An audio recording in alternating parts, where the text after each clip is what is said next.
good idea to make sure. Good idea that we're doing sure. Good idea. I'm a little overexposed here. I'm a little overexposed here. How many times do I have to hear that loop? Good idea. How many times do I have to hear that loop? Good idea. I think that was the problem. I think it was. I think that was the problem. Every time I sit down, it's a whole new thing. Hey, my name is Sean Shapiro. This is Ask a Traffic Cop. It's a show that I do where I answer your traffic and police questions. So if you've got questions, I tend to have answers. If you'd like to know stuff before you do stuff so you don't get in trouble for stuff, then I implore you. Why don't you ask me some questions? We'll see if we can't figure it out. See what I can do here to make this a little better. Why is it so white? Okay, that's not changing anything. Testing and testing. Let me do this. Camera A, that's camera A. Here we go. Camera A, that's camera A. We're going to try making it a little. We're going to try making it a little. It's a bit of a delay, so I'm going to dial it down and see what happens. Because I am ghostly. Listen, I'm a pretty bright white guy on a good day. Bright white guy on a good day in the shade. Let's see. What if I make this? Can I turn it down more? What if I make this? Can I turn it down more? Yeah. What if I make this? Well, maybe it just is what it is. Hope you're doing well. It's been a while since I've seen you. Because I've been busy. You think leaving the police service and having a regular gig would mean you have a lot of extra time on your hands, and I don't. I am running nonstop. And I like it like that. I do. And I put up a video a couple days ago, and it's been going like gangbusters. It's actually fantastic response. Just talking about e-bikes and e-kick scooters, which I think are interesting. I really do. Are interesting. And what happens when you put up a video like that? Well, you get lots and lots of people telling you that you're wrong.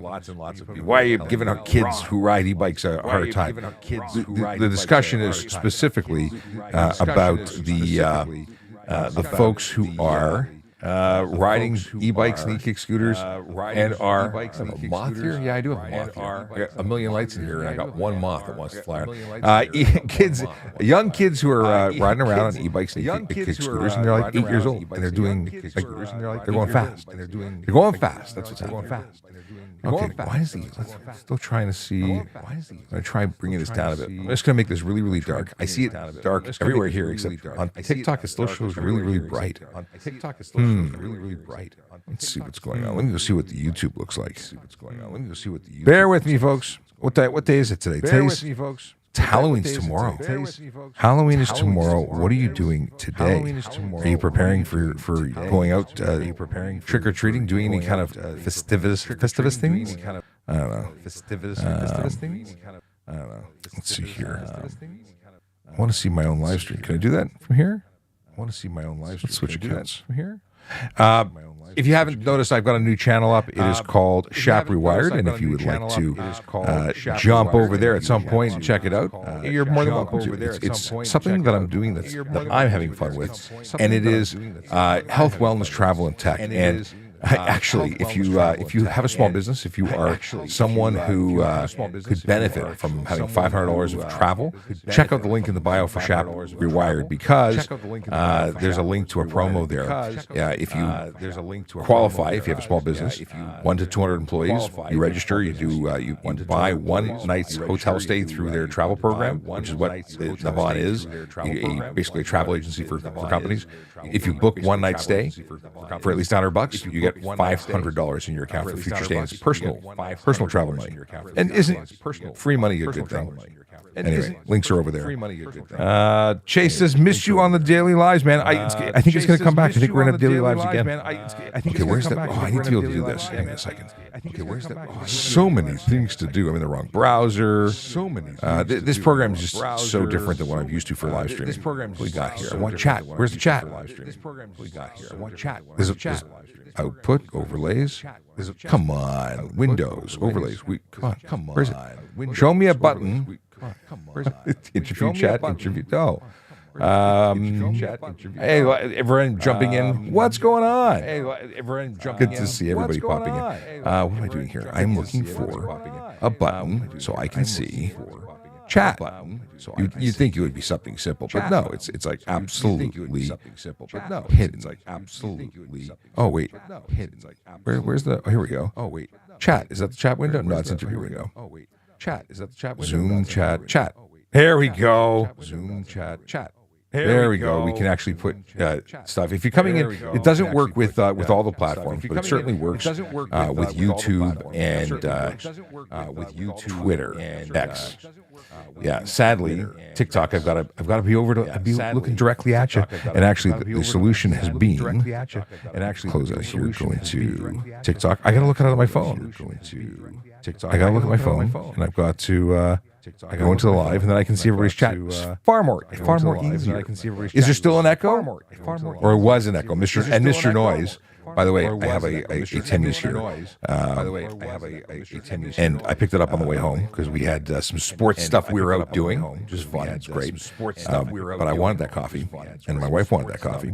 So I got that coffee, and my wife wanted that coffee. Is the echo? Hold on a second. Is the echo? Hold on a second. It is a terrible echo. It is a terrible echo. How about now? Oh, it's horrible. Hang on a second. Oh, it's horrible. Hang on a second. I did not know that is. How about now? Is this much better?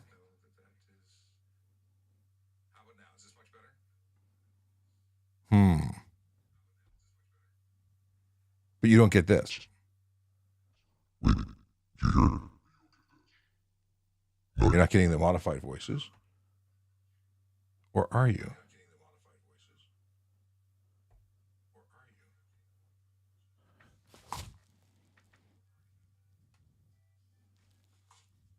Testing something. No. So the audio is not feeding properly. You know what it is? Anyway, we're just going to leave the music off. We'll just be talking normal, and I will figure this out another day. Sorry for all the echo. That must have been horrible to listen to. And now I can actually turn it off because now I'm listening to the phone looping through. So now that we've got the big echo, thank you for everyone who mentioned the echo, which sucked. Yeah, it's gone now. There we go. I had it set up incorrectly, I think. Hockey Clips 99 says, like it's really bad. Yeah, I heard it. It was terrible. When someone else said cool echo, I don't know if it was cool, but all good. I'm glad that it's better now. Thanks for everyone giving me the feedback. It is awesome. Big Moose says I'm in school to become a conservation officer. Good for you. That's awesome. I wish I could put this on the big screen. Sadly, I cannot. Randy McNaught says, good evening, Sean. Just FYI, we're getting a big echo. Yes, we got to sort it out, but thank you for sharing that. You know what? You guys are awesome. All right. Let's see here. Do you get to keep all your TikTok revenue? This is Monjack. I don't have any TikTok revenue. Well, actually, that's not true. I've been getting gifts. I think I got a penny last time. Someone gave me a gift, and somebody gave me 50 cents the time before that. And technically, yes, I do now. Now that I'm not a police officer and now I'm not a government person, TikTok changed it so I can actually receive gifts because we had it turned off while I was a police officer. And then someone just gave me a gift. Thank you very much. So I do get to keep that. And that is cool because I do this for free, but I do it for free because I want to do it. And we'll see what happens in the future. We'll see if I can do it on a more regular basis because I'd like to. Let's see here. Ferin says you're retired and yet still saying traffic cop. Yes, I was a traffic cop. I am not a current serving police officer, but I am a qualified police officer who took the police courses, who went to the police college, who graduated, although I am now retired. So am I a traffic cop for life? Yes. In terms of an online one, absolutely. But I'm not a serving member. I am no longer employed by a police service. But traffic cop is what I used to be. And is it wrong to still say traffic cop? I'm still voiceover cop. That's my handle. TikTok traffic cop is my nickname. Yeah. But I am not a police officer anymore. Let's see here. Todd says, sounds good. And Hockey Clips wants to know if I'm retired now, and I am. Let's see here. Can I drive on the HOV lane with a mannequin? No, but I know someone who tried that on a motorcycle, and I think they had a blonde wig on it when they were doing that. They got stopped and charged. And the police officer, oddly enough, didn't have a really good sense of humor about it. So no, you can't do that. Todd says, dollar rolling in. Eventually it'll be $1. Right now it was 51 cents, I think. Maybe 52 cents with the gift I just received. Let's see here. Chad says, what's does Chad say? Impound 100 feet before the speed limit. Signs changed to this speed I was going. Cop having a bad day.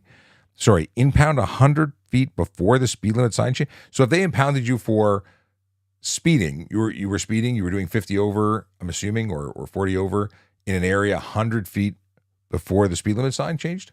So you broke the law, is what you're saying. You were speeding a whole bunch faster than you were legally permitted to in an area prior to the. I get what you. So they held you responsible for what you did. Like you had to get up to speed before the sign. I mean, what? I can't defend you. You did what you did, right? And in a place you weren't supposed to do it.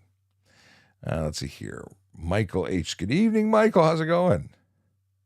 And Michael says, no creator fund in Canada. Little in gifts. Yeah, I'm not here for the gifts. I mean, it's kind of those who choose to send them, but it's not something you have to do. And Chase says, we should get Sean on Rogan. You know what? That would be cool. I haven't listened. I can't say that I've listened to enough of Joe Rogan's podcast to really be an aficionado to know what he does and what he's all about. I've listened to a number of them, but I'm by no means a regular listener of his show. Davika says, hey, Sean, it's like summer today. I was out wearing my TSV jacket today, and I was too hot. Like, it was not cool because it was hot. Although it was 11, 12 degrees. It was gross. I actually want the cold weather now. I'm ready for it. I'm mentally prepared to have the heater on in the car. So now it's just messing with me. I don't know how to dress anymore. What is this? Some QEW ramps have lights. When it's red, I find that people just run it. I got honked for stopping. Yeah, we have a lot of bonehead drivers on the road who don't understand what the rules are and don't follow rules, and then try and peer pressure people who do follow rules and harass them with honking. I say make sure they have a bad day by doing the right thing all the time, and when they honk, with every honk, know that it's their mind that is about to explode, and you can just have a good laugh on their expense. I love people when they get aggressive because, hey, Peter, because they're idiots. Right, like I had a guy. I told the story last time I went live. I went up to an auction house where I was picking up some goodies that I bought, and I got on the highway in Innisfil behind. I think it was Innisfil behind an 18-wheeler. And this is not a truck that's going to be able to go 0 to 60 in 3 seconds. It takes a while to get up to speed. And behind me was a Tesla with I'm going to avoid calling him names. A not nice, very impatient person driving, and this person just laid on the horn like I'm going to accelerate into the back of the truck because he honks the horn. Like the truck can the Tesla guy's in a rush. We're going to have to get this show on the road and hit the gas and double down. No, this idiot in the Tesla was just honking and riding up my tail, and then eventually drove over the bullnose, like over the off-road area that's within the painted lines, which actually is off the roadway and illegal, and then proceeded to give me a finger as he passed me by, and then didn't know if I saw him give me the finger, so he backed up to give me the finger again. Like he slowed down till I caught up to give me the finger again. And I just think it's hilarious because, when he can't sleep at night because my smiling face was looking back at him, well, that's his problem, right? I don't care what he's got issues or not. Let's see here. Morgan Chase. What's Morgan Chase saying? I think he meant the difference in penalty for speed 40 over versus 20 over. Well, so if we're talking about the stunt driving charge, because he said it was impounded. So, yeah, if you're doing 40 over because the sign hadn't changed and it was under 80, then you get impounded because you were stunt driving at that moment. And if you were 20 meters or 100 meters further, then you wouldn't have been stunt driving and you wouldn't have lost your car. So, yeah, huge penalty, but you shouldn't be doing even 1 over. So, it's hard to feel sympathy because you were seriously incredibly breaking the law. Chad JS says, going 100 kilometers right before the 100-kilometer-an-hour sign, I guess you have to go the speed limit after the sign. Yes, the speed limit does not take effect until after the sign. That's why it says begins. 100%. Yes, Morgan Chase confirming that it is that the speed limit starts at the sign. Yeah, come on, go back here. I really need to give can I, a second here. Some people being silly in the comments. Let's see here. I will just ignore. Or maybe not. We'll make this a family-friendly show. Stand by. I think I can mute them here. We'll give them a 5-minute mute because they're annoying. Okay. See you for ends in 5 minutes. And next time, we don't need to make it dirty in here. What is this? Bergam, no passing from here to crossing school zone. How much will they be ticketed if not obeyed? Well, at very least, it's going to be disobey sign. I mean, that could be one way. I'd have to look up to see if there's a no passing here to crossing specific school zone. I mean, and it's school zone, so it's double fines. I'd have to look up the number. That's a charge I've never actually laid. I mean, I've laid the charge for disobey sign, which I think is $110. It's been a long time, but that would then double in the. Oh, now because I'm using the phone. My lookup tables are in the phone that I'm using to monitor the chat. So let's see here. Let's confirm. Hey, if you're watching, you don't know who I am. My name is Sean Shapiro. I used to be a police officer with the Toronto Police. I am no longer. That's because I decided to retire from policing. And do I miss it? I do. I miss my friends and I miss the job, but I get to jump in here once in a while from home in my basement and do exactly what I used to do in terms of the educational component. I still know stuff and things, and I'm happy to share that information. Disobey. So disobey sign, yeah, it's $110. Community safety zone, I would have thought it would be more, but it's showing up as $150. Well, that's not nearly enough. It should be double, but apparently it's not. So disobey sign in a school zone would be $150 after the victim fine surcharge is applied, which is exactly, in this case, $30.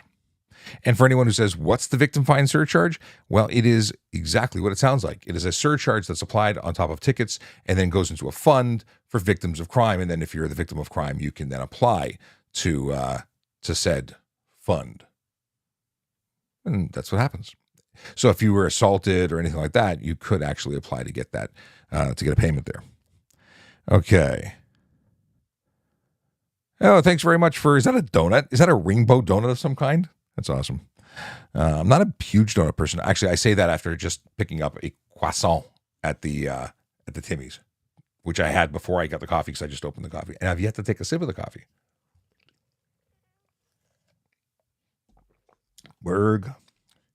Is it Bergamutka? Did I say that right? Does safety extinguishers in commercial vehicles need to be in a bracket? Well, it's got to be secured, right? It's bouncing around the cabin. I'm the last person. I don't do commercial. I don't know the ins and outs of commercial vehicle inspections. I never gross infractions like broken leaf springs all over it.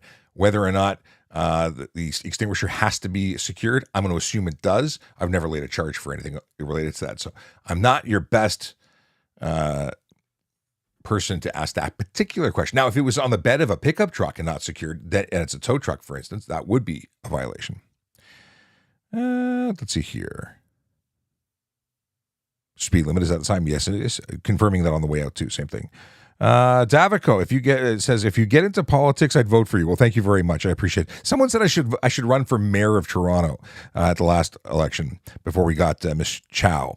Or did we actually get her? I don't know. She's there. But is that anyway, I'm not going to get it. I keep saying I'm not going to do politics and talk about it, but I'm not a terribly large fan. Well, I'm large, but I'm not a fan of hers. Let's see here.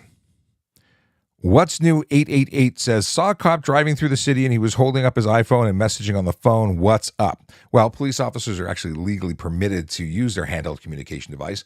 Now, that device is two things. One, we have issued police, or I get to say they now. They have issued police devices and they can actually use those for messaging with dispatch, but it doesn't look like a regular iPhone messaging app. It would look like something else. So if you were really focused and could see, you'd probably be able to identify it as being the iMessage versus up. Now, they could lawfully use iMessage or the chat window, the SMS, to text their sergeant or somebody else. Maybe there was some important information that needed to be conveyed right then and there, and that's entirely possible. I couldn't tell you, but what they were doing, but I can tell you that it's lawful. If it's in the execution of their duties, they can do it in a police vehicle. Yep. But you were driving through the city and were you following him, watching everything that person did? I'd like to know more. Did you just happen to see a phone in their hands, or you could actually see in the window and see what they were doing? Either way, legal. Oh, the breakdown bear is apparently an anti-Semitic person. Okay, we'll say goodbye to you. But yeah, why? No understanding of why people come in here and then try and say stuff and things. But yeah, if you see comments that are racist or disgusting, feel free to report them to the platform because they really do care. Report. There's the button for report. We'll just put them down for some hate content, because that's what that is when you make comments like that, harassment or bullying. And it's harassment and bullying that is related to hate. Let's see here. Cool. It's always nice to be able to appropriately report somebody. And I can tell you that they actually do care, because I work directly with TikTok. I'm not employed by them, but I meet with them and their government relations people, and I've helped build and given feedback on a lot of things. And they're fabulous people who care about keeping a safe community on this platform. So they actually don't like when people say horrible stuff. So we're just going to block them, because we don't need to have them come back. Bye-bye. All right. Boom, boom, boom. Why not put photo radar on all highways? Photo radar is gone. We haven't had, like, true photo radar used to be in back of police vehicles. It was run by and operated by police. They'd go to a location, set up a minivan, and this would be a unit in the back of the truck just going, snapping at 100 miles an hour. Like, the camera would get hot. Now, what happened was the government said, no more. Our voters are upset by this. They're getting caught for what they're doing. They're breaking the law and being held responsible, and it upsets the voters, and they changed it. It should come back. It should be on every road, every intersection, every stop sign, every red light should have automated enforcement, because people just don't care, because there aren't enough police officers to be everywhere all the time, which means you play a game of maybe you'll get caught. So you take risks, you put others at lives at risk by doing dumb stuff on the road, and maybe you get caught by a police officer, and maybe you get caught by an automated enforcement camera. But if they were on every road everywhere, people might actually change their behavior, because really most people care about money. Sad. They don't care about life. They care about getting to where they have to go faster than you. So they take terrible risks. I mean, going up to Barrie, I got to say, the average vehicle is moving at 150 roughly on the 404. 150. That's gross. It really is. It's gross, because it just means that nobody on the road gives a crap about the country, the laws, or their fellow person. That's bad, because then people get upset when stuff impacts them personally. But it's too late. We've developed an environment where everyone just does whatever the heck they want. It's gross. Gross. So I'd love to see photo radar or something come back. Billy Belly Bobcat 1 says, hi, Sean. Hello, back to you. Oh, no, it's Big Belly Bobcat. That's what it is. Okay, sorry. Small print. I'm looking down.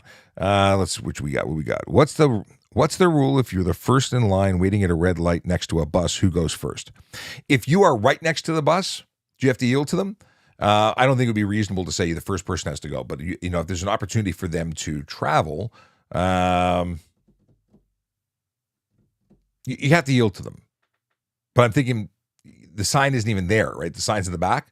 Would you be obligated if you were nose to nose? I'll tell you that if I'm nose to nose, I'm not necessarily waiting. I could, maybe sometimes I do. I'm trying to be as honest as possible. Like, I've stopped and just let them go because it's a zoo and there's no way they're going to get in. But if it's this place for me to go, I'm probably going to go, and the next person's going to have to yield to them because they won't have been able to go. I might be wrong on that. I just tell you how I've done it in the past. So I've done both. Is what I've done. So it's things I've thought about. So I appreciate your comment is like spot on. Like, I've had that thought process. I think that if you're really aiming to be nice, you let them go. But could you be charged? Should we look at the actual wording? Can I find the actual wording? Maybe we put that off for another day. Because I want to now what you're causing me to do is go deep diving into the HTA, or it may be, is it HTA or is it going to be the transit thing? Because again, I've never laid that charge. I've laid charges of people going past the open doors. Okay, I'm going down the rabbit hole. Pass bus or fail to yield to bus. Let's just search bus. Fail to yield. Let's see here. And it's specific to in a bus bay, right? So it's failed to yield from bus re-entering lane from bus bay community safety zone. The wording should be the same. Every driver of a vehicle in the lane of traffic adjacent to a bus bay shall yield right of way to the driver of a bus who has indicated their intention as prescribed to re-enter the lane from the bus bay. Okay, well, let's go into this. Has indicated. If you were directly beside them, how do you know? Can you see their indicator? You can assume that they want to go there. And I'm trying to unpack this from the perspective of, will you lose in court, or is it reasonable to lay the charge? If you're beside me, I can't necessarily see you. I can't see your indicator. I may know you're there. I don't know if you're loading or unloading. So I think it's reasonable as the first vehicle to go. I really do. Otherwise, I wouldn't have done it. So, but now putting my police hat on, retired police hat, whatever hat. Anyway, you know what I'm saying. If you can see their indicator, now you need to yield. Now that indicator's halfway up the bus. Do you have to wait until they pass you? I think that would be reasonable. But I think the first person could get away with not. $150 in the community safety zone. It's something else somewhere else. All right. Well, that's the wrong app. I scrolled into YouTube. There we are. We're back. The care police. I haven't seen your comments lately. Thank you. There was a video of a car running a camera and a police officer pulling him over. Is that 2 tickets? So yes, one may or may not, one for sure will be processed. The police officer issuing a ticket, 100% guaranteed that ticket is issued or would be issued or it could be issued. And if it was issued, it's a guarantee that you got it. The camera's a maybe. Maybe you triggered it. As a police officer, I would lay the charge. I would also tell that person, if you get a ticket and you've paid for this one or you've got a court proceeding based on it, then maybe take the results of that and go to court for the other and say, I've already paid it, and thus you've been impacted by it. You can't get double dinged for the same thing. That would be ridiculous. So if you pled guilty or had a court hearing and won, the other one may benefit from the fact that you've already dealt with it. May. I say may, because it's not a guarantee. One is issued by the city, one's issued by the police officer. Of course, I care about the one being issued by the police officer because it actually has consequences. By the way, if you're watching and you would be so kind on TikTok as to hit the buttons so you hit likes. Send likes our way. Likes are more important than gifts because likes tell other people to come join the party. Okay. What do you think of people driving RVs on a G license instead of having a DZ or AZ license? Oh, my goodness. I don't want to do it. I mean, I've driven 25-foot trucks. Is that 25-foot straight trucks? I think they're 25-foot. And I don't want to drive an enormous RV. I think you need to have the air brake endorsement still. I think pretty sure you do. But it's just an enormous vehicle. I don't want that kind of responsibility. I don't. And I've been driving since I was 16. I'm a good driver. I like driving. Don't want to drive an RV. No interest. Certainly don't want to parallel park one. But I think that they should have more. But that's just a me thing. I think more education better. More information better. What do I have here? Okay. What do we got here? Big Belly Bobcat says, congratulations on a well-deserved retirement. Thank you. I don't know if I feel it was well-deserved because I got to tell people, because everyone says, oh, you're raking it in and you're getting paid on a pension. I've deferred my pension. I'm not getting paid anything for 10 years. I left early. So everything's on hold. I'm starting a business. I'm doing my own thing. I'm not sitting back and eating bonbons on a pension. But I am also not I'm not going downtown every day and doing the hustle of the 3 hours plus on the road every day. So it's a different life, and I needed that change for my family. Let's see here. Greg Smith says, hey, Sean, miss you on the job, brother. You should be on a motor like I am in Kingston. You and I have met a few times. Yes, indeed. I miss the motors, something fierce. It's been way too long. It's been 2018 since my crash, and I miss being on the motors. I miss being on the road as well. And, the fact that I wasn't able to be on the road really weighed heavily into my decision to leave policing.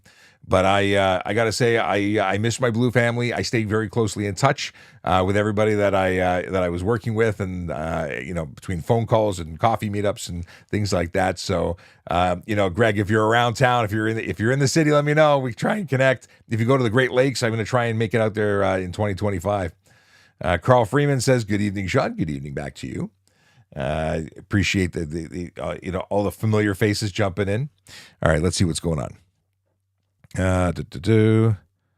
Okay, Morgan Chase. This is going back to a question from a little ways ago. That's when we were talking about having a fire extinguisher in the vehicle. So I am not an aficionado for commercial vehicles, so I didn't want to give you a definite answer. But Morgan Chase is a commercial driver and says that yes, a fire extinguisher inside of a commercial vehicle must be secured and must be upright.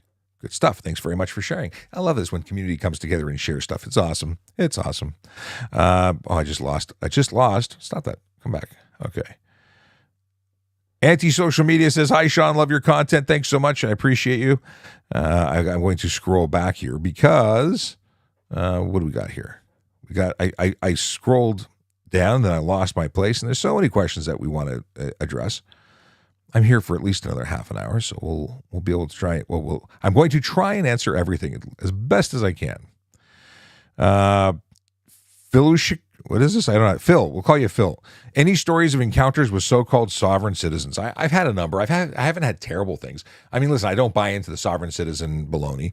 The deal is that I've seen people dragged out of windows after breaking the window to extract the driver who refuses to identify. I've seen people in court. I've seen a lot more in court when I was a court officer, even before hitting the road as a police officer, where they just lost. They lost miserably, embarrassed even. Like, it's such a farce when people come up and say, I am not the person named when I was at birth, and I am the corporation who, it's just a load of crap. But it's a lot of people selling a pipe dream that you don't need a license, you don't need insurance unless it's for commercial purposes, and that's complete and utter baloney. But anyway, enough of that. They don't deserve the conversation. Let's see. Monjack says, how do you feel about the hypocrisy of policing? Well, I don't really think it's hypocrisy. I think it's a valiant, a valuable, and important job. It's people putting their lives on the line every single day, saying goodbye to their families, not knowing if they're coming home again, to help you, to help society, to help kids, to help people. We'll just say people.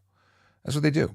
Now, there's crooked cops, and those don't deserve to wear the uniform. They're disgusting, and they should be found and prosecuted to with everything that you can throw at them. They're crooked. They're criminals pretending to be police officers.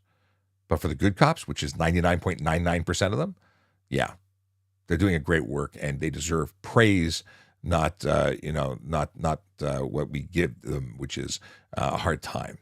They should be respected because they actually deserve respect. And it drives me crazy when I see people mistreating police. I watch videos constantly about people who are abusive and just belligerent to police. Why?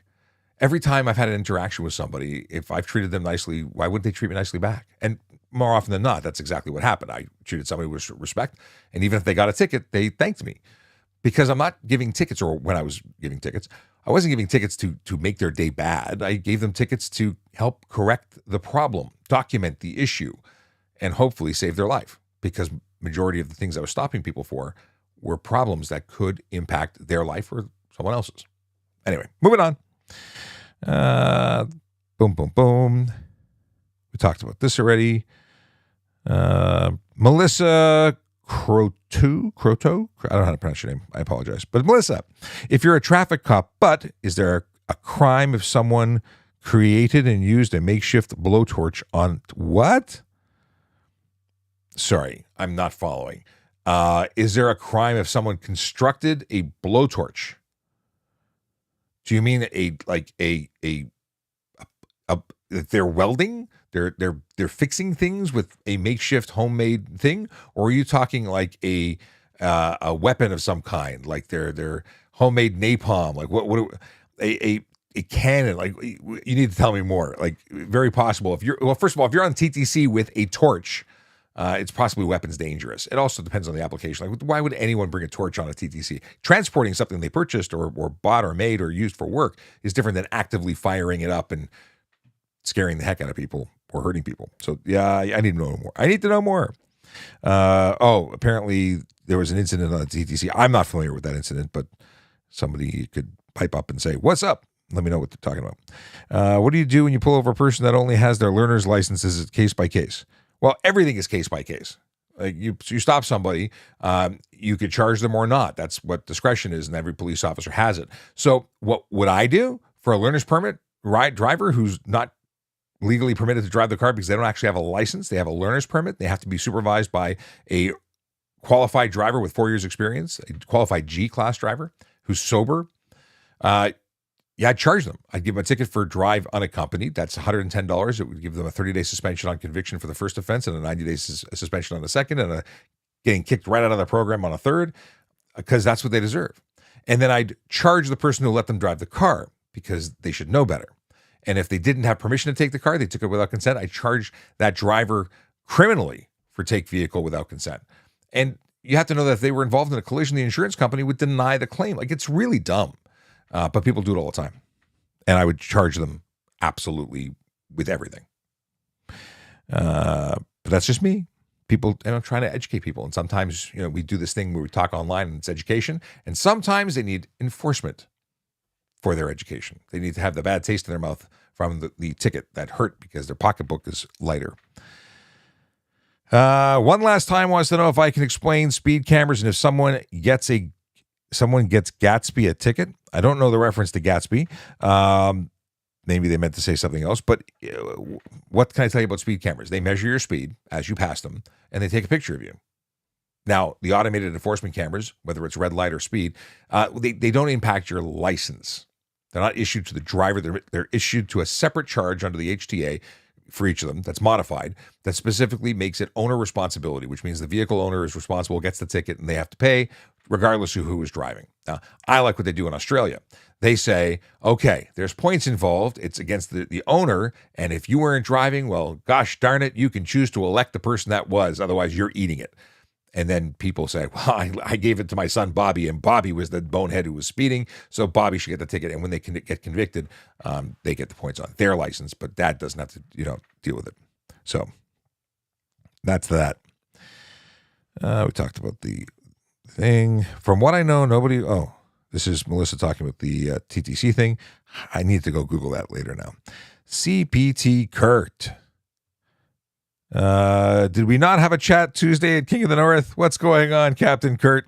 And it's funny because I was talking to you about Captain Kurtz, which is my buddy in Pennsylvania, who's exactly who I thought about until I clued into exactly who you were when you were saying, hey. So yes, we were talking about King of the North auction where I was, and that's who I was talking to when I was there, because Captain Kurt works at King of the North, and he's the guy who's usually smiling at you and helping you, not bump into anybody else as you roll into the parking lot. And it's a zoo there. It's amazing. Everyone's happy and excited to get their stuff. My endorsement is King of the North takes too much of my money. That's what I got to tell you. I spent a lot of money there, and it's good stuff. So if you haven't checked out King of the North auctions, you should check them out. They're in Barrie, and they have lots of stuff. Just don't bid on anything I want, because I don't need the competition. Let's see here. What's this? Okay, so what's new 888? We were talking about specifically chatting. They were talking about a police officer that they observed texting or using their phone while driving.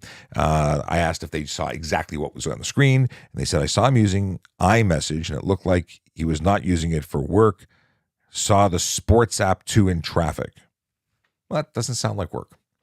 And in that context, it's a terrible example. Like, we know as commercial drivers, let me rephrase, not a commercial driver like a truck driver, but a professional driver as a representative of a police service, that everyone's watching us, just like you were watching them.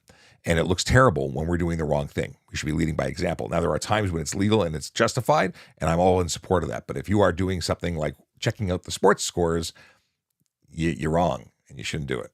So, yeah, I wouldn't support that. And if you complained to the supervisor or you made a report to the police service, they would investigate that. And that officer would be called to task as to why they were using their phone. And Toronto has a policy where they prefer us for any reason. Unless it's absolutely required, they would prefer us to pull over and not use our phones unless things have changed. That's where it was when I was there. Let's see here. Morgan Chase says, gotta run. Thanks, Sean. Thanks, Morgan. Appreciate your feedback, your input, your questions, and your conversation. And by the way, if you're new to the channel, if you don't know who I am, my name is Sean Shapiro. I'm a former police officer with the Toronto Police. No longer. I left at the end of August. And now I'm retired from policing. I'm getting into other stuff and things. I'm actually doing some social media consulting and also traffic safety and education consulting. Yeah. So lots of stuff coming. We'll talk about that as it happens. But right now, in my spare time, once in a while, I like to jump on, help people out. That's what I'm doing right now. If you've got questions about traffic safety, traffic law, or police stuff, feel free to jump in the questions and have a chat. I see that, what's going on here? 32 people on different platforms. Where is everyone tonight? On X, 29 people watching there, or at least it was, and people on YouTube on VoiceOver Cop. Nobody on LinkedIn, but LinkedIn may not report. So it's interesting. Okay. Do you find it messed up when police sit at the bottom of a downhill road and catch speeders? Why is it messed up? Are you speeding? Shouldn't be speeding downhill. Shouldn't be speeding uphill. Shouldn't be speeding on a flat road. I mean, I didn't do that. I didn't do the gimme fishing spots, but you're not innocent if you're doing it. Like, there's brakes on a car, right? You can use them to slow down. You can slow down when on the flat spot before going down the hill. Like, you can regulate your speed. You can shift. You can do tons of things. So is it wrong? No. But I also wasn't looking for people doing 5 over. So if you're going downhill and you're doing 30 over, 100%. Every ticket in the book. Like, why? There's no justification. Anyway, let's see here. Hey, question for you regarding horses. Can you get a DUI on a horse? Now, I've never policed any jurisdiction that had horses. The only people who ride horses in the city of Toronto were police officers. Under the Criminal Code of Canada, you have to be in a motor vehicle to get a DUI. And a motor vehicle is described as anything other than muscular power. So I don't think a horse qualifies. Now, I'd have to reread to look for horses because I've got to tell you, I've never paid attention to anything with a horse on it when it comes to traffic, other than people who ask specific things about scaring animals. Because when I was at the Ontario Police College, we were in an area, Elmer, Ontario, outside of London, and there were horses because there's a Mennonite community and there were horses there. So the conversation went there, and people have asked on the live stream, but I've never actually, to my best recollection, been asked this. So I don't have an answer for you, but I don't think so. What do we got here? 404 goes to Keswick, not Barrie? What do you mean 404 goes to Keswick, not Barrie? Oh, you're absolutely right. Sorry, I was in the 400, not the 404. Thanks for correcting me. I appreciate it. Been to Keswick too. Used to go to Keswick all the time. I used to work at a bar. Did I call it a bar? I mean, going way back. It was an all-ages club in Newmarket. And then, yeah, that's a long time ago. Long time ago. What do we got here? Can you drink a coffee and drive? Like drink coffee while driving? In Ontario, you can. In other jurisdictions, like in BC, I don't think you can. I think that could be like in Brooks, Alberta. My buddy in Brooks has said that you could get a distracted driving charge. So I don't know. Here, unless you were all over the road, it wouldn't be careless, but it could be careless. Like if you were drinking like I always use the example of a big 1.5 liter bottle of water. If you're drinking that, trying to get the last drop, and you are not paying attention to the road and you're swerving, that's careless driving, and that's drinking water. So there you go. What do we got here?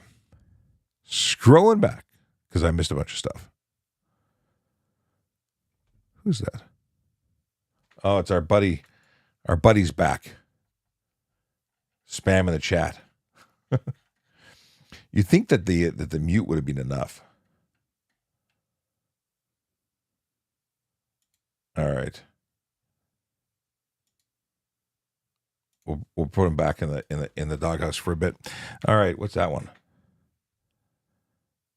People making allegations about the RCMP.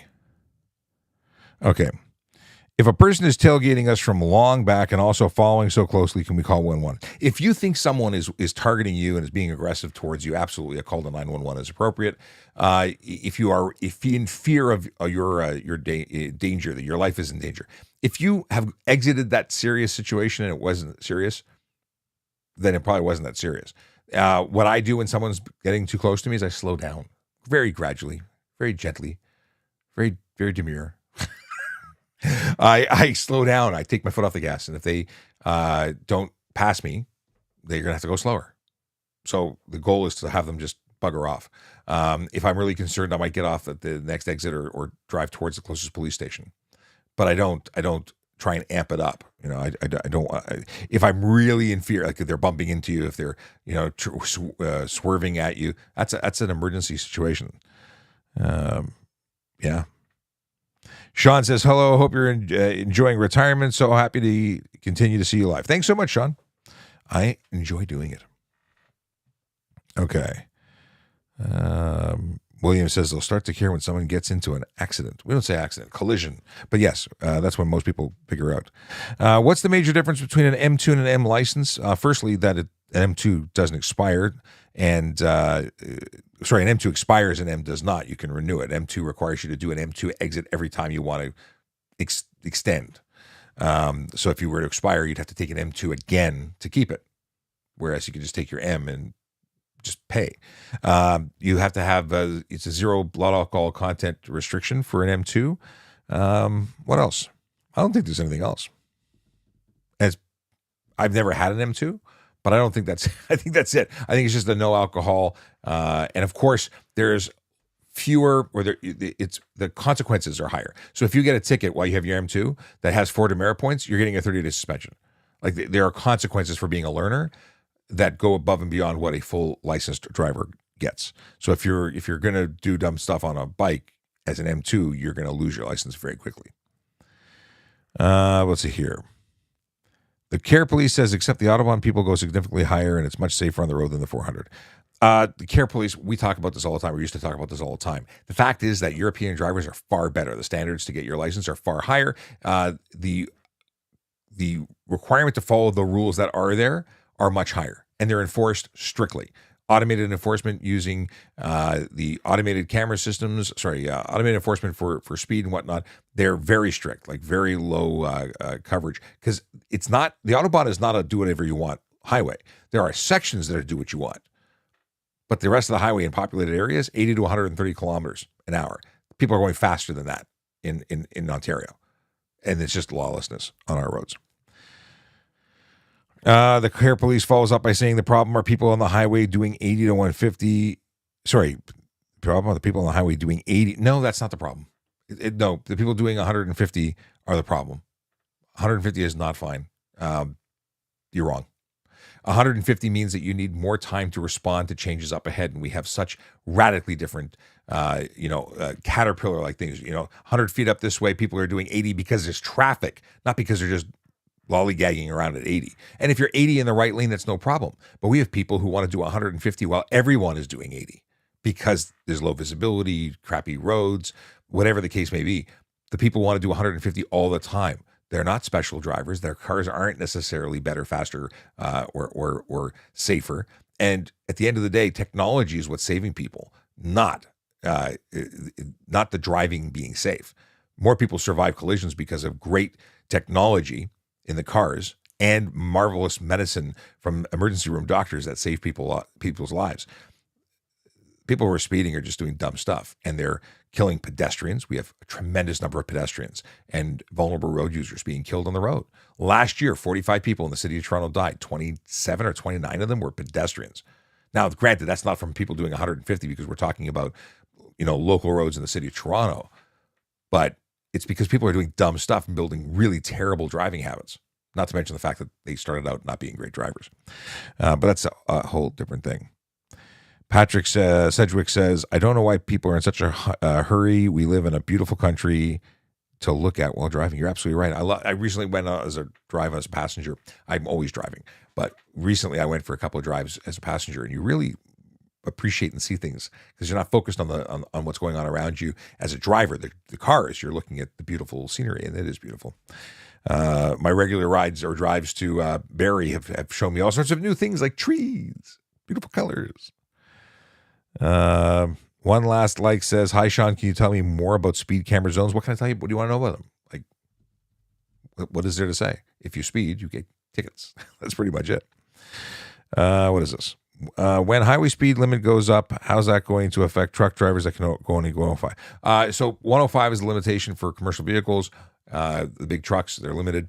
Stay to the right. How much does it affect? And it only goes up to, we're talking about 110. It's 6 kilometers more. And you're already speeding at 105. You shouldn't be doing that either. William says to the Care Police, no, 150 is not fine. You're absolutely right. It's not. It's ridiculous.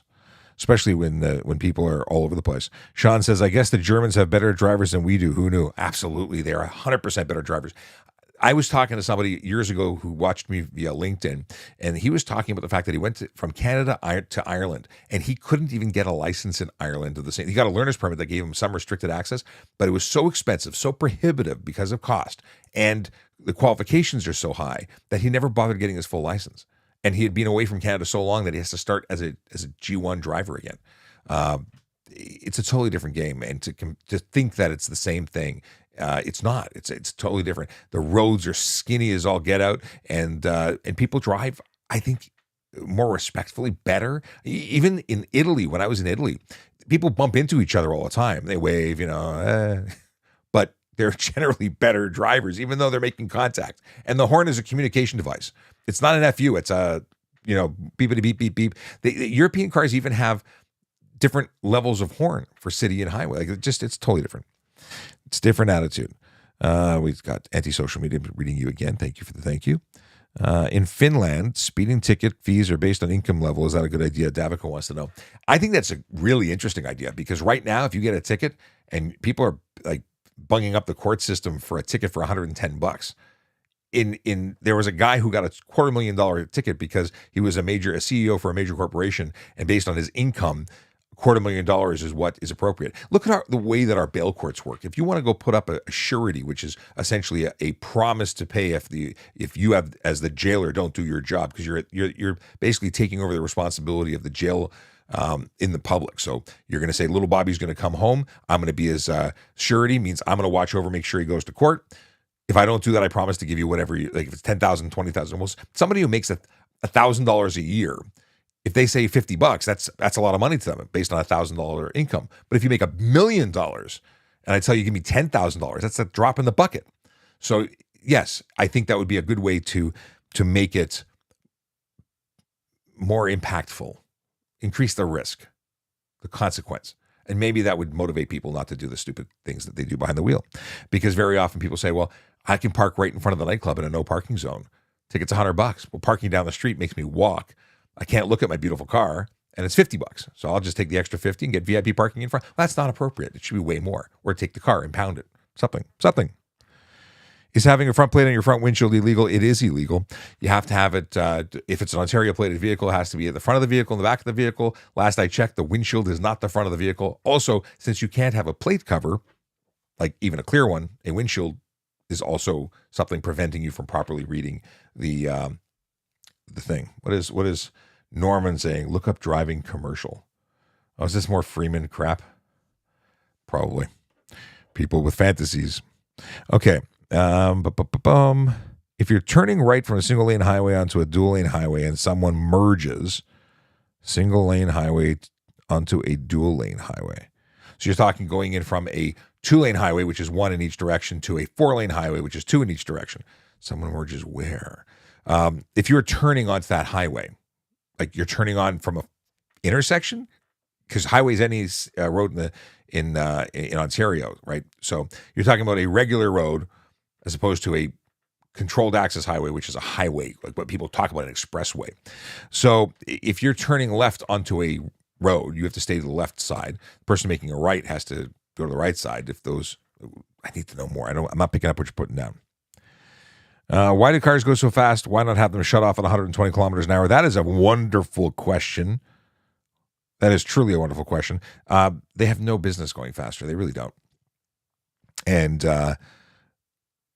why don't we have them shut off? Because people feel like they need to have that. Why restrict them? Why would anyone buy a Corvette if you could only do 100 kilometers an hour? Because they want to be able to break the law. Now, granted, it's done because you can go on the track and do it. And that's a race car. It's an absolute race car. It's a way of the manufacturer showing off their technological marvels. And they're amazing cars. Tiny, tiny, tiny for small people. I sat with Carrie Schmidt from the OPP, and both of our heads go out the sunroof because it's a tiny, tiny car. Corvettes used to be a big man sports car. It was great. I'd love to find an old Corvette because I fit in those, but I do not fit in the new ones. Gross. Social media, anti-social media followed up in the last question talking about, and if you're hit when you're making that turn, who's at fault? Depends on who had the right of way at the time. Depends on who made what move when. I need to know more. Okay. UQ says there's lots of people doing 300 on the Autobahn. Yeah, 300 on the Autobahn is great as long as you don't hit anything, lose control, have a flat. People also get obliterated on the Autobahn. That happens too when things go wrong when they're going fast. There's very little to clean up. Well, it's a lot to clean up because the debris field is enormous. I think people are uninformed as to how bad things can get, even though they may have fewer people who really do extreme things. What's this? William says the plate has to be on the front bumper. You're absolutely right. Tow hook adapter is a good alternative. Okay. Superfly says thanks. You're welcome. What's the difference between police on a divisional level or traffic services? So divisional police are divisional police. They respond to calls specific to their area, although they may assist other areas if need be. Whereas a traffic officer attached to traffic services is a citywide unit responding to collision calls throughout the city, responding to calls for service, for collisions, for enforcement. They're a Swiss Army knife of specialties related to traffic enforcement and investigation. But the officers in the divisions are going to 911 calls for all sorts of other things. So if there's an assault, if there's a theft, if there's a burglary, traffic service isn't going to that. They're going to collisions and trying to keep the road safer. Okay. What do we got? Stephen Mitchner. Hi, Sean. Who should I call if I see a person driving without their infant? Oh, God. So if you see a child who, you call 911, that's an immediate risk to that child's life. I'm a dad. I pulled over anybody that I saw who did not have their child properly secured in the vehicle. That's a ticket to the parent, or the person who's driving. I'd question whether or not that person should be charged for endangering the child's life, in addition to just traffic situations. It's ridiculous. It's infuriating, in fact. Okay, scrolling back. What we got here? What is this? Sean Shapiro question. Hey, Sean, can a civilian working for a police service in Ontario issue an arrest and what? C-ent? A civilian working for the police service has the same powers as a civilian working for Tim Hortons. They have citizens' powers of arrest. They can arrest with citizens' powers an indictable offense or a dual offense. But the fact is that most people don't understand what that is, and they probably end up getting punched in the face, and then there's an additional assault charge or a charge for them for improper or unlawful arrest. So it really depends what you're doing. The big thing for let's see here. Hang on one second. I want to try and do something here. Can I do this? Will this work? Hey, that's what I needed to do. Oh, awesome. I needed to give myself moderator privileges for the other channel, and now I have them. Oh, so good. Boom, boom, boom. Sorry. Very happy that worked. So let's see now. Does it really work? Did it really finish? Still thinking about it. Anyway, I totally lost that. Oh, yeah, so applying for, if we're talking about civilians who are special constables, that's not just a civilian. They've expanded powers of arrest. And depends. I need to know more to be able to answer your question. Kane Sydney, did I read that right? Can I volunteer to ride along? You can apply to be a volunteer. I don't know what the program is going to be for ride-alongs in particular. The deal is that there are ride-alongs done usually for students or journalists or special setup, but it's not a walk-in and ride-along thing. If you want to do ride-alongs because you want to volunteer for the police service, you can become an adult volunteer. You can do things. I suggest going to www.tps.ca/careers because you can apply to be an adult volunteer there. An auxiliary officer, which is how I started with the service, and maybe I need to go back to, but we'll see.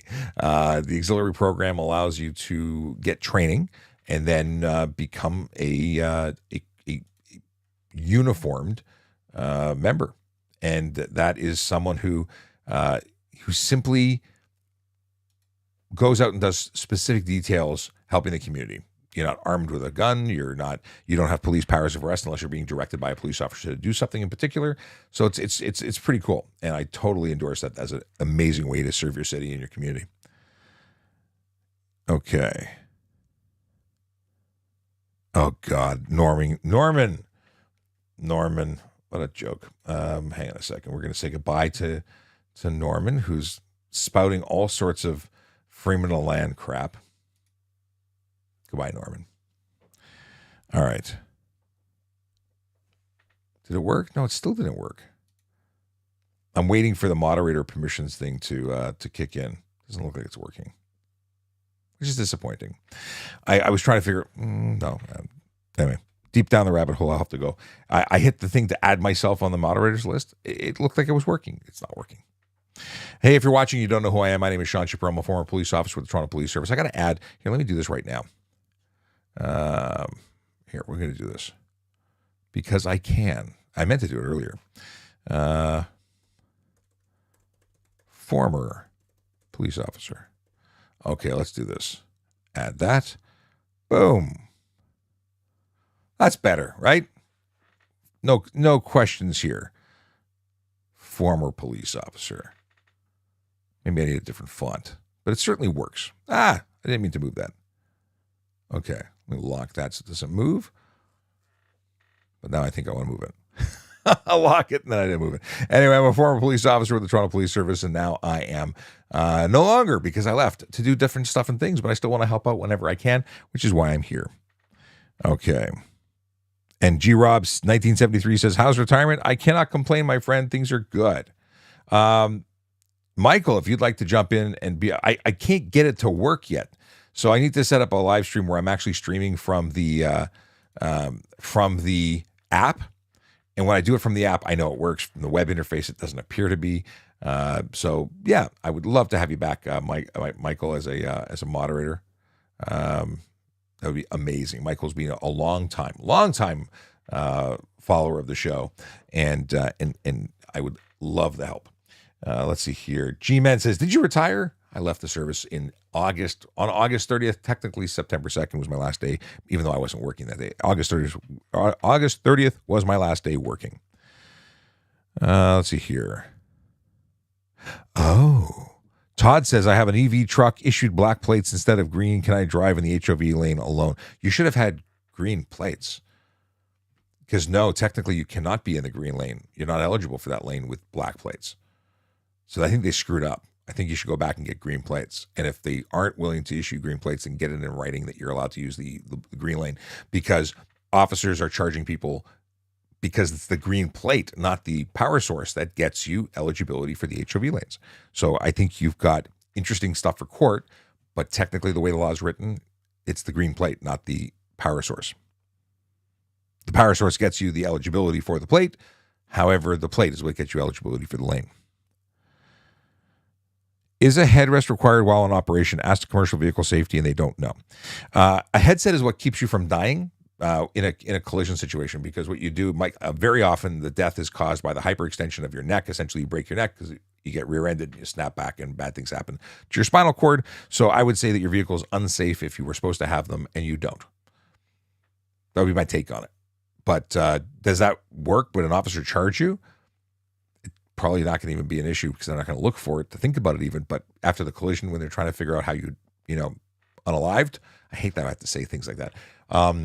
Yeah, I think that they'd find that you had a hand in your death. Like, terrible. Moto Brew says, Sean, pleasure meeting at the auto show. Any chance you'd get back on a motorcycle?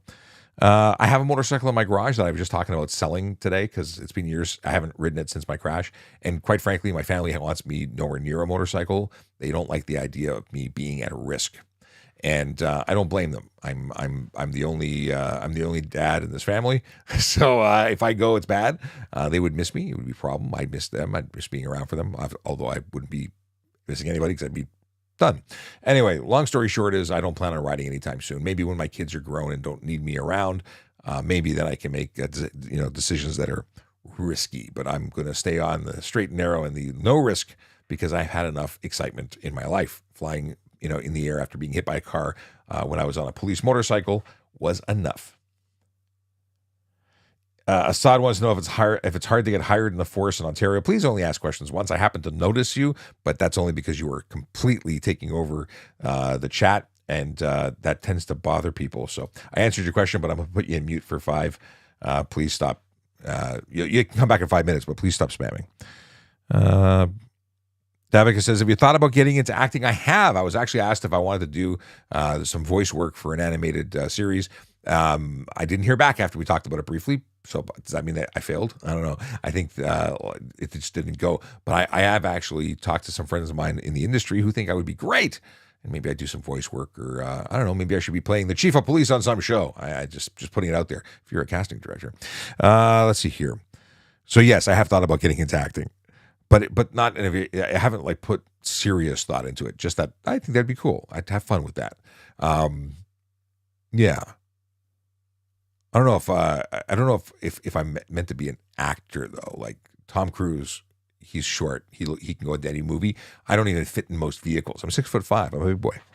I'm a big boy. Most of the actors are short. So I'm watching Tulsa King with Sylvester Stallone, and I have a story about that. I was visiting New York City for the September 11th memorial. Yeah, I crossed the street on my way. Where was I? I was crossing the street like right in front of what's that? Louis Vuitton. Not because I was going there. I think I was going to Apple, which was close by or something. I don't know. I bumped into him. Literally bumped into the poor guy. Sent him flying. I felt very badly. I didn't even notice him. He was that tiny.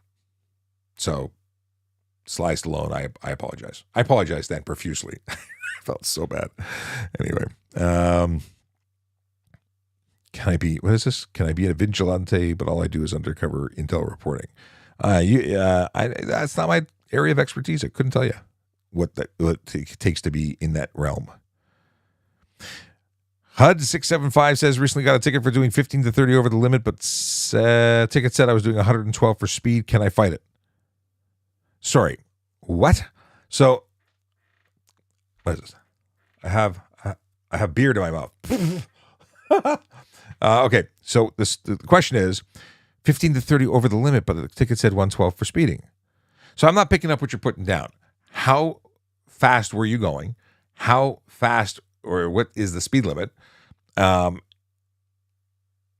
What is the issue? Like right now, you're just telling me you got a ticket. You can fight anything you want. Will you win is a different story. I don't know. If it was 100 and you got 112 instead of the 15 to 30 that you were actually doing, then they reduced it roadside to give you no points, is what I assume. But I have a feeling there's more to it than that. Let's see here. Hi, it's hard to get hired. Okay, that was the thing with me. Can bylaw ticket on private property? Depends on the bylaw. Like if you're talking about, like what if it's signed? If it's signed, they can ticket. It also depends on what we're talking about. So bylaw is a pretty big thing. Bylaw officers in some ways have more power than police. Like it's a bylaw. Isn't it a bylaw? First of all, I'm not a bylaw officer, although I had the powers to write bylaw tickets. Tickets for like restaurant stuff. That's bylaw, isn't it? Food inspection is not all bylaw. I don't know. I'm just asking. And if that's the case, that's all private property, right? Yeah. Bylaw offenses are noise on private property. So yeah, they can ticket on private property. Let's see here. You can fight anything. Win, that's another story. That's what Greg Marshall says. And Greg Marshall is absolutely right. Let's see here. Is the overtaking in, on, and off ramp lanes legal? Would love to hear you elaborate. If you're talking about the boneheads who jump into the on ramp, the merge lane that's intended for people entering the highway to merge or for people to get off the highway, and they jump in just to go up 10 car lengths and jump back in, aside from being idiots, because that's what they're doing. I was going to say something much ruder than that. So if people are offended that I say idiot, just think of how bad it would have been if I said what I wanted to say. But the deal is that it doesn't do anything other than screw at traffic. It's of no benefit to them or anybody else, and it should be a straight up offense for being dumb. But it's if they don't cross over the painted lines where it goes off roadway, you'll often hear me say that crossing over a line is not against the law. However, it is against the law to drive off the highway. So if there's a bullnose area that's not to be driven on, it is different than driving across a solid line between lanes. Two driven areas of the road versus an off-road area, two different things, just to be clear. So yeah, they could be a charge if they're crossing over, going over curbs, driving over painted areas that they're not supposed to be on. That's driving off roadway. That's an offense. Otherwise, they're just being dumb. Okay. Let's see if I can do this again. Okay. Scrolling back. Kevin Samantha says, oh my God, Sean, you're back. I never really left. I've done a couple of live streams, although they're not as regular because it's weird having freedom during the day to do other stuff. And then I want to do this at night because I want to, talk to people I've never spoken to because meanwhile, I'm talking to a whole bunch of people I always spoke to. But trying different things out. But I will be doing something regularly during the day. At least that's the plan. Okay. Anthony says, what is this? What is this? Oh, someone wants to know if they can find out if someone's high, because I've been high for 6 years straight. It's my norm. Am I reading that correctly? So for someone who wants to know if they can drive high, you gotta get some help. If you've been high for 6 years, that you got a problem. But yes, there's a way to determine the content in your bloodstream through blood tests, through drug recognition experts can determine whether or not you're actually intoxicated or impaired by drugs or alcohol. That doesn't require a machine, but we also have a buccal swab that specifically looks for cocaine and for marijuana. So there's that. So really, but why would you risk other people? If you have been high for 6 years, please turn in your license. You shouldn't be driving. Let's see here. McLean 97 says, congrats on the retirement and thank you for serving Toronto. Just about to start class in December. Right on. Let's see here. Fatalities. Not spelled correctly, but we'll accept it. Every day on the 401 involving trucks. When is it enough? That's from Justin. There's fatalities all over the place, not just on the 401. There's fatalities because driving is inherently dangerous. And then when people do bonehead things like distracted driving, impaired driving, aggressive driving, they increase the risks of harming themselves or others. That's why there are people dying on the road every day. It's because people do dumb stuff. If you follow the rules are actually designed to keep it safe for everybody. And you significantly reduce your risk by following those rules. But the problem is we need everyone to do it, because when only a few people do it, you still have the boneheads that hurt other people. It's just terrible. I've tried for years to get people. I'm laughing while talking about bad things, but I just I just read that Greg Marshall says I could be the new Reacher's partner. Reacher, like from on television, Reacher, who's played by a guy who I thought was amazing until I found out he was anti-police. At least that's how I read and listened to the words that came out of his mouth when he was, he doesn't appear to like police. Anyway, I lost my train of thought. If people don't break the rules, we'll be safer for it. I wish I could change everyone's minds, but I do try. Justin, I did answer yours. Anthony says, hey, I have a medical. How am I supposed to drive if I didn't smoke? Sorry. How am I supposed to drive if I don't smoke? I drive a lot worse. You have a medical reason for marijuana and, well, you're supposed to not drive. That's like people who have epilepsy that don't have a license because they have epilepsy. They don't drive unless they can be medically controlled. And then they're legal if they've gone like a year without a thing. If you are requiring yourself to be medicated all the time, you're not supposed to drive. You don't drive. You get instead of owning a car and paying insurance and having all those expenses, you take taxis and Ubers and buses.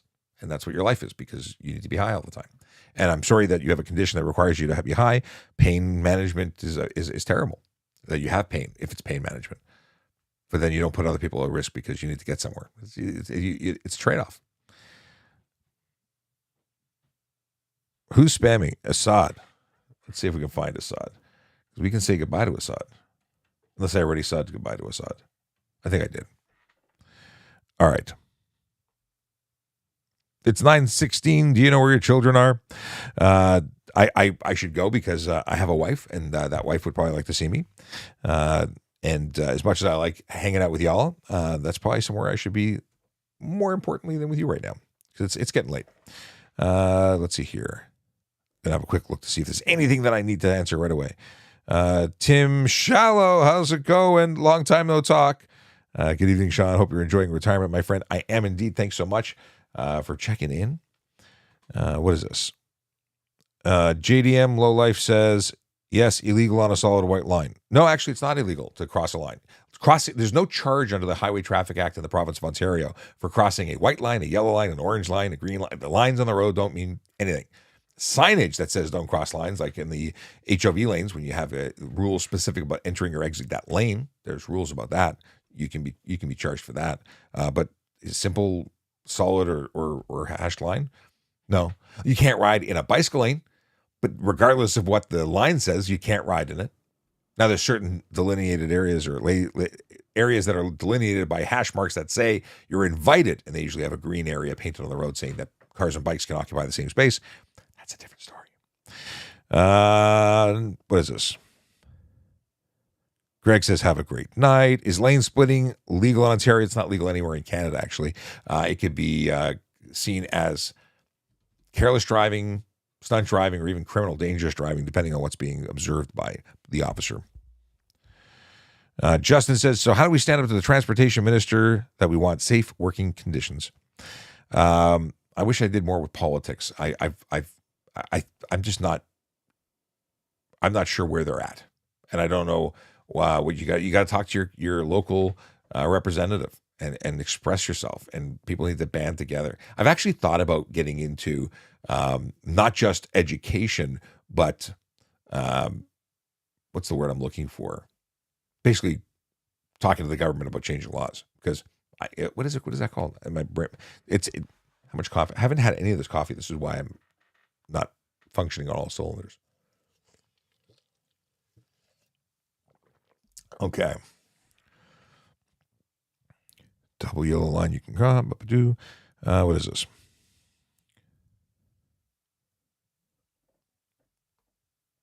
Scrolling, looking. BC crossing solid white line is illegal. Yes, BC. The white line is specific to Ontario. Crossing lines is specific to Ontario. We're the only province that does not have an offense for crossing a line. My apologies for not making that crystal clear. Thank you for specifying that other provinces, because you're absolutely right. Other provinces do make it illegal. And advocacy. I want to be an advocate for traffic safety and changing laws. And my wife jumped into the chat to make mention of that. And thank you to the Griffin, Rick, who also said advocation. And for Knackman42, it says lobbying. Justin says, can we talk sometime about forming something together? Absolutely, Justin. Feel free to reach out to me. If you go to trafficcop.ca, if you go to my Linktree link, which is in the bio, you can hit the message for sending me an email. It'll send me an email. We can definitely connect. As Austin says, buddy of mine got into an accident because someone passed in a double yellow line and cut back in.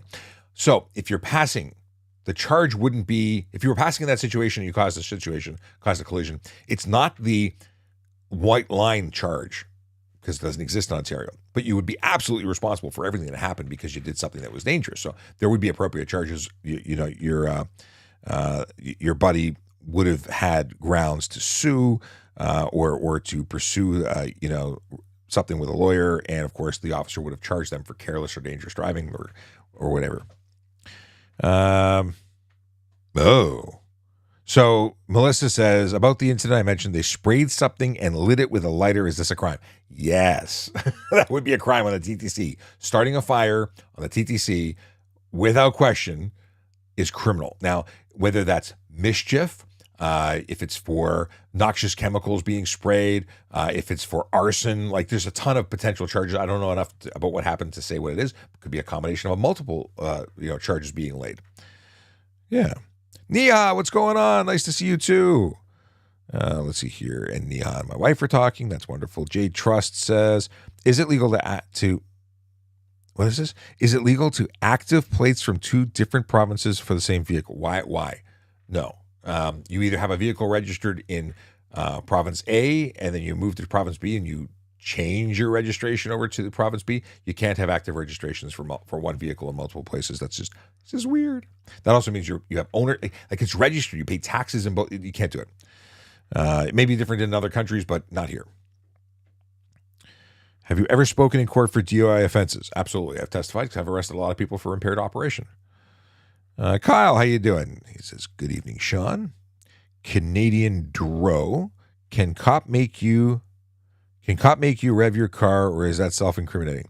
Yes, they can perform an inspection, and you actually are required by law to comply with that inspection. If they say bring it up to 4,000 RPMs because we're measuring the noise being produced by your vehicle, you are absolutely obligated to. If you refuse to, you're going to get charged for refusing to submit to that inspection. But you do improper lane change, possibly. Unsafe lane change, yeah.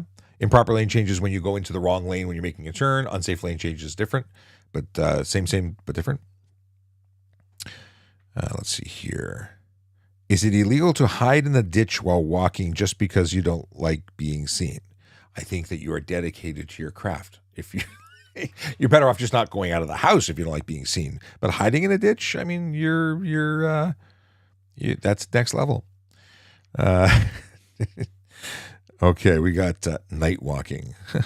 All right. What is this? Do I have to change my address on both my license and registration, or just one dude? I don't know how that works, Neha. I don't know if it's one place and it does it automatically. Although I need to change my address.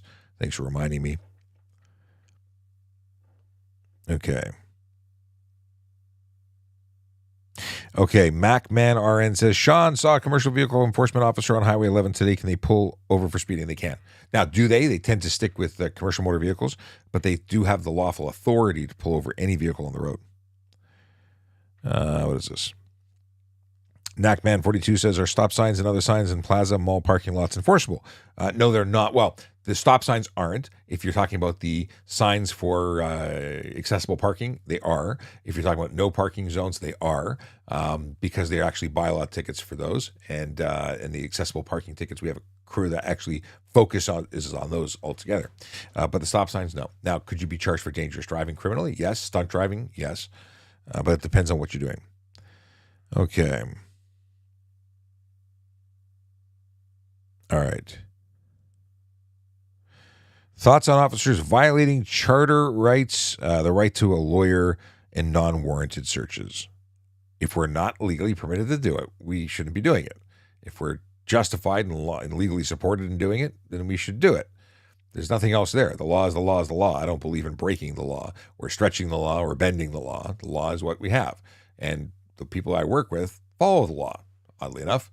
And the people who shouldn't be police officers break the law. Just saying. MacMan, you're very welcome.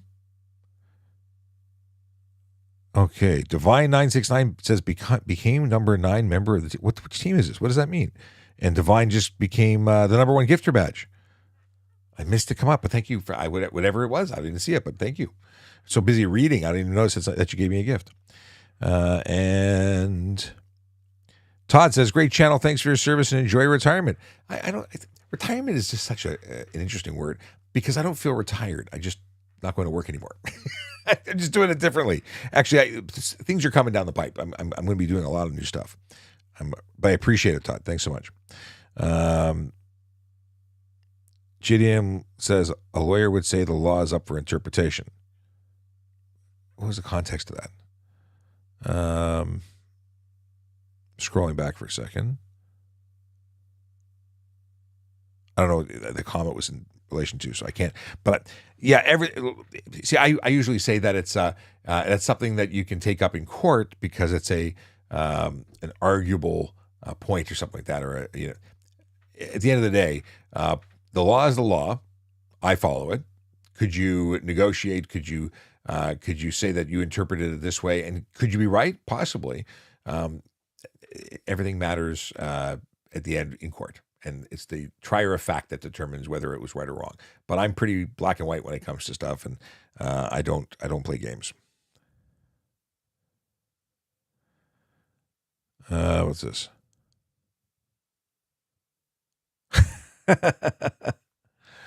Let's see here. Neha wants to know what my retirement life check-in is. How's it going? Any plans going forward? So there's a couple of things that have happened. The not-for-profit game, which is a couple of organizations, one that I used to work with a lot, called it's called TURF, the Traffic Injury Research Foundation. I used to speak about distracted driving, and I absolutely will be doing more of that with them because they're a great organization. They're such an amazing asset to the world because they research and analyze everything, and they provide phenomenal information to police agencies and government organizations about the risks of what happens out there, about safety. So if you want stats, check out TURF, TIRF.ca. Amazing organization that I'll be working with. I'm also looking at, or I should say looking at, we're launching a not-for-profit when it comes to syndicated traffic safety content that police agencies can use throughout Canada because we have professionals that can provide that, and we want to do it as a service. We want to be able to provide good content because police officers need to be busy policing. And I'd like to take the load off of police officers from having to focus on tweeting and creating content. Because we create content here, why does somebody need to create content over there? So that's something that's coming down the pipe. And of course, I'd like to bring Ask a Traffic Cop to police agencies across Canada and the United States. I'd like to help them answer your questions wherever you are with whatever laws that you are dealing with. So lots of things that I plan on doing in the future, in the near future. More to come. Is there any employment opportunities for someone who's 57 in the force? Well, absolutely, Rick. There are. First of all, there were people in their 50s that were hired when I was going through. So, yeah, you could still become a cop. If you can pass all the qualifiers, then it's possible for you to become a police officer. You could also become a court officer, which is a special constable handling prisoner transportation and courthouse security. There's jobs within the service, regardless of your age. But you could still be a police officer, absolutely. 30 minutes. All right. Matt, I'm doing well. How are you doing, my friend? I need to go. I need to say goodnight, but I keep reading what's going on. What should I consider when choosing a service to apply for? That's Alexander the Great asking the question. The truth is that you want to find out what the service is and what aligns with you. Like City of Toronto, huge service, which means lots of people, lots of opportunity. You can have one career with many jobs. Whereas if and specialties like traffic services specialty, whereas you go to York Region, yeah, they have the people who do reconstruction and they're the specialists, but they don't have a traffic. It's not the same. Like individual officers who do 911 calls may also be doing minor collisions. Different way of organizing, but they're a great organization to work for. I have friends that are with York and they say it's amazing. You choose the community you want to work in. Every community has different issues. What kind of issues do you want to work in? You want to go to BC and deal with drug addicts all day long? That's what BC is, right? If you want to come to Toronto, you have a mix of everybody, people with different problems, but they're all problems that need solving. So if you want to work in, a glamorous area, or if you want to, be a cop's cop, know what you're getting into. If you're in Ontario, you want to work for the OPP. If you're going to work in the city, you're going to be a traffic cop only, pretty much. If you want to go out to rural Ontario and deal in communities that need different types of policing, you take a seaplane and to go to those communities, you need to know what each police service does. And that helps make your decision. Matt wants to know, what do you think of tint? I don't really see a big deal with dark tint, but why is it so illegal? A number of reasons. One, less light means less vision. If you reduce the amount of light hitting your eyeball, you have less information for your optic nerve to decipher and send to your brain. You see less. So that's one. It's less safe for you to see things, and we're trying to prevent pedestrians from getting smoked because we had too many of them die last year. I mean, it's a real issue. But there's also the issue of nonverbal communication. So as a pedestrian, if I'm crossing the street, I look into your vehicle and I see a tinted solid black window. I don't know if you see me. I have no nonverbal communication, and when someone's looking at you because and if you can't see them, you don't know. And it makes it very unsafe and very unnerving. So there's that. If you are preventing a police officer from seeing inside, I can't see, I'm unsafe. Right? I don't know if you've got a gun pointed at me. I don't know if you're hiding stuff.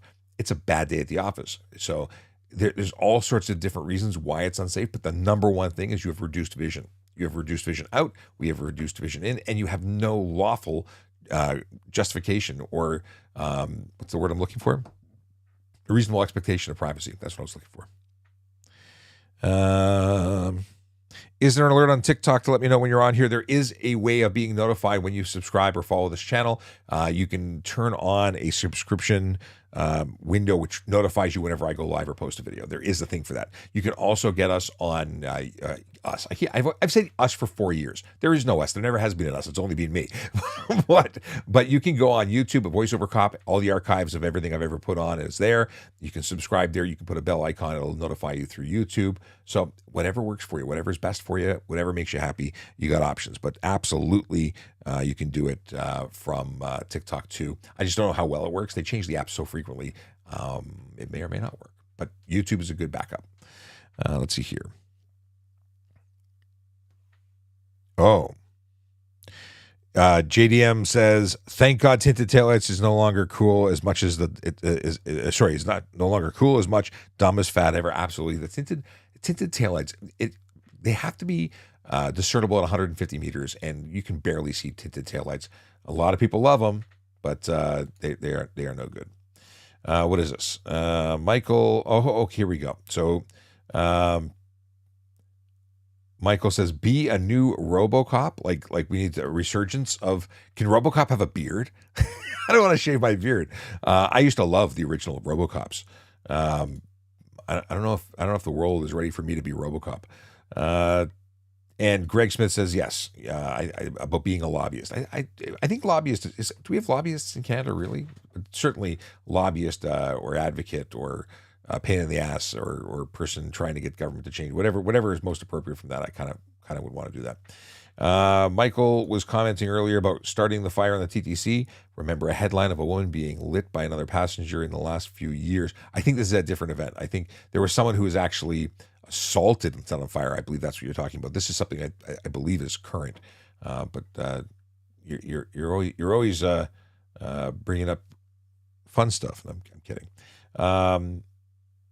HBM or HB Media Outlet says, "I hope you're enjoying retirement. I am enjoying the new schedule where I can sleep in, take my kids to and from school, and make the day what it is. I've been working on a lot of projects. I got to tell you, busy.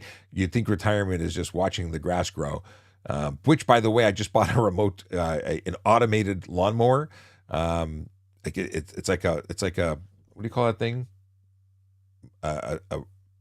Like the robotic vacuum cleaner, but mine is a robotic lawnmower. I'm looking forward to getting that trying. Imaki9 says, "What's legal tint for front windows?" No tint for front windows. Front windshield? No tint on a front windshield. Can't have anything there on a window or for a vehicle 2017 or newer. Zero, zilch, nada. Roomba, thank you, CycleCam. So you can't have anything on a front windshield. Front windows left and right for safety certification purposes, 30% light blockage, meaning 70% of the light has to get through. That's the story there. In terms of rear windows, you can have them as dark as you want. I just call it a lawn Roomba. That's from JDM. Have a good night. From Neha says, "Have a good night," and to all the lovely people of this community. Thank you so much for everyone for hanging out. I do have to go. Rick says, "Cool, thank you very much. Going to look into the offender transportation officer." Yeah, look into that. OPP had them. I don't know if they still do. They must still have them. Toronto Police has special constables, which are now it's the special constable unit. And not only do they have prisoner transportation and courthouse security, they also have community district we call them district special constables, and they also have booking officers for police stations. Nico says, "What if a cop sees you with no seatbelt and you put it on before he approaches your vehicle? You still get a ticket for not having a seatbelt if they have sufficient belief that you weren't wearing it when you were driving by them." API. Oh, interesting. For green plates using HOV lanes, is it only provincial highways or city HOV lanes like Don Mills? So HOV is the provincial 401, 400 series highways. The diamond lanes are multi-use, and you got to go based on the sign. If the sign says green plate available, great. If it says 3 people, then it's 3 people. Whatever the sign is for the diamond lanes, they're not HOV. Where do I bring my license to after it was suspended?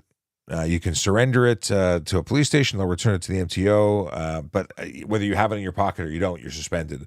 And you don't want to be caught driving with that. That would be bad. Once the suspension is lifted, that license is not good again. You got to go back to the MTO and apply, or the Service Ontario, and apply to have it reinstated, and then you get it back. If you're arrested for suspend drive, can an officer search your vehicle incident to arrest? If you are arrested, regardless of why you're arrested, and a vehicle is going to be impounded, then they do something called an inventory search. They check the vehicle to look for your gold bars, your laptops, and all your cash, so that they can document that it was there, so that when you go back to pick up your car, the gold bar and your stash of stuff is not gone. Now, if they've happened to find a gun in the process of doing that inventory search, sorry to say you're going to get charged for having a gun. Because that's not why they were searching, but it happened while they were searching it. Okay. Nachman says, happy that you're enjoying your time away from Toronto traffic services. It's bittersweet. I love my family there. I love my friends. My Blue family is a huge part of my life, but driving so far every day and being far away from family that need me for other reasons is tough. So it's a battle. It's bittersweet. I don't miss the drive, but I miss the people and my job terribly. Thoughts on traveling with a bike rack with bikes and ticket for obstructing license plate? I'm so glad you brought that up. Look what I bought. You can't tell from this. I bought this solely so I could talk about it on the show. This is a Thule, and it's got a wire to go into your trailer hitch housing so that your brake lights work. Or sorry, so it powers, I said brake lights, I'm actually mistaken. It's so the LEDs can be powered to light your license plate. This straps onto the back bike. You put your license plate in here, and then you wire it up for lights, and that's what you do. You got to have a plate relocation kit. And actually, somebody that's I think it's $100 thing from Thule. There's cheaper ones online. Then there's a guy who actually reached out to me online and said, "Hey, could I clip your video for my ad when you talk about that it's required legally?" Yeah. I said, absolutely use it because you're just educating people. And the reason I put videos out is to educate people. So yeah, he built a product that I think it replicated the brake lights and the license plate light. Like, it was just awesome. So that's the solution. I don't get paid from Thule. I got this at King of the North auctions. Actually, I don't know how much I paid for it, $5 or $10, but it's $100 toy. But I couldn't say no for $5 or $10 or whatever I spent on it because I finally found an example that I could hold on camera. That's it. Illuminating license plates is for motorcycles too, JDM. At least as far as I know. I believe you have to illuminate license plates on a motorcycle or car. I'm not aware of it not being. Now you're going to make me look. But as far as I know, it's for all motor vehicles. Flashlight recommendation for one that works. I mean, you don't need to spend $1 million on it. I've had a couple of really great flashlights over my career. The one that I have now, and I bought a couple of them, was actually a Kickstarter, and I love it. It's an Arduino based light. The company went out of business, so I can't endorse that one. Yeah, I'm gonna have to get back to you. Surefire was always good, but I like Olight. Olight's pretty good. They're not as high end or durable, but they're certainly much cheaper, and they make a solid product. And I've been talking to the folks at Olight in Canada. I picked up an Olight, some of their other toys. They make a pretty good product. I like their magnetic charging system. So Olight, if you're watching, you should send me some flashlights so I can show all the soon-to-be police officers all this. Isn't it cool? Now I'm not a police officer. I can say I can talk about your products, and you can send me some free crap. All right.